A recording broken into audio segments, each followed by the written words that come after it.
Hi guys, welcome to Journey Life in Macau. So, nandito na po tayo ngayon sa San Malo nila na tinatawag. So, ito po ang pinaka center ng Macau. Ito po ang pinaka famous na structure ng Macau. So, ayan guys.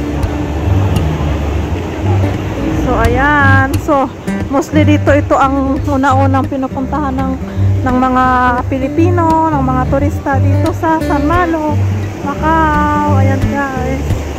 So kung mayroon kayong katagpo, sabihin mo lang dito sa may fountain. So alam na po yan ng mga tao guys kung saan po ang San Malo Fountain. Ayan.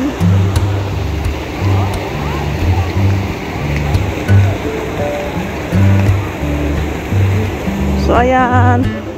Ayan po yata yung Hotel Central. Kita nyo po yan, Hotel Central. Yan, bagong pintura siya ngayon. Welcome to Macau guys. Journey Life in Macau. Welcome in Macau. So ayan guys, marami nagpipicture dito kasi ito talaga ang pinaka number 1 na tourist spot dito sa Macau. Itong mga sentro na to, Sentro Macau nila tinatawag kung sa Portuguese ay Sentro Macau. So, ayan. Ito yata yan to mga Thailander. Ayan, mga turista na Thailander. Ayan. So, ayan guys. Ikot-ikot lang tayo dito. So, ito po ang journey for the day ng Life in Macau. So, ayan po ang market. Ayan. Kikita nyo guys, yan po ang market. Ayan. Market ng Macau. Pinaka-sentro. Yan yung mga butika. Bibili ka ng mga gamot-gamot sa palayan. Ano palayan? Mga pabango. Yan ang pilihan ng mga pabango. So ayan, medyo walang masyadong tao ngayon. Kasi marami noong Labor Day. Marami ditong taga China. Ayan. So ayan guys, yan yung mga ano dyan. Yung mga bag na may mga pangalan dyan. Mga bag, mga sapatos na medyo may kamahalan kaunti.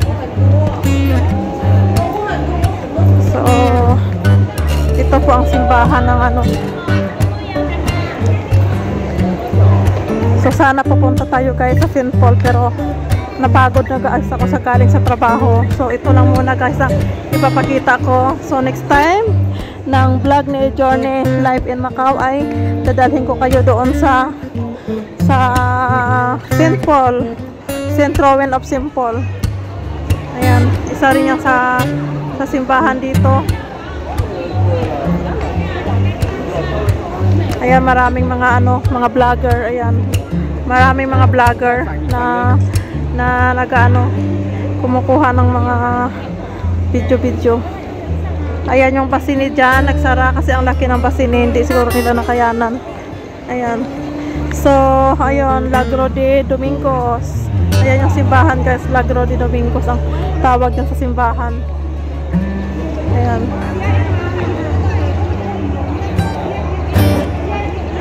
So, yan po ang ano, yan po ang papunta po doon sa St. Rowan of St. Paul. Ayan po ang way niya. So, hindi na po tayo pupunta dyan.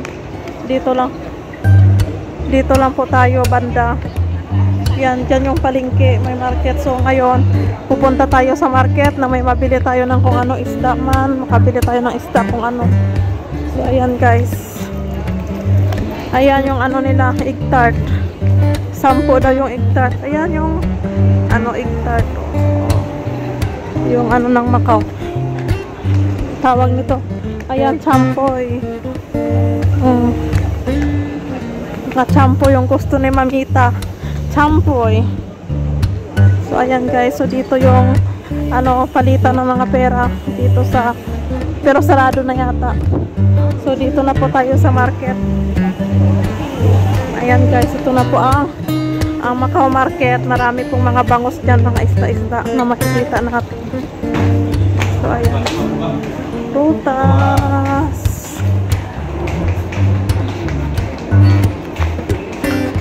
Ayan, matindahan ng prutas.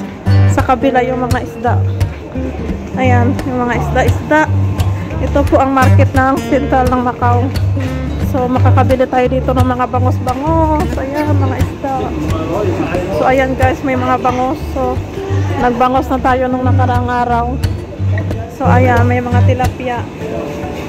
Ayan, maraming mga ano dito, Pilipino na namimili. That's all my Ayan, ang journey daming today, bangos. guys. See you in my next journey. Thank you guys. Don't forget to subscribe and like and share.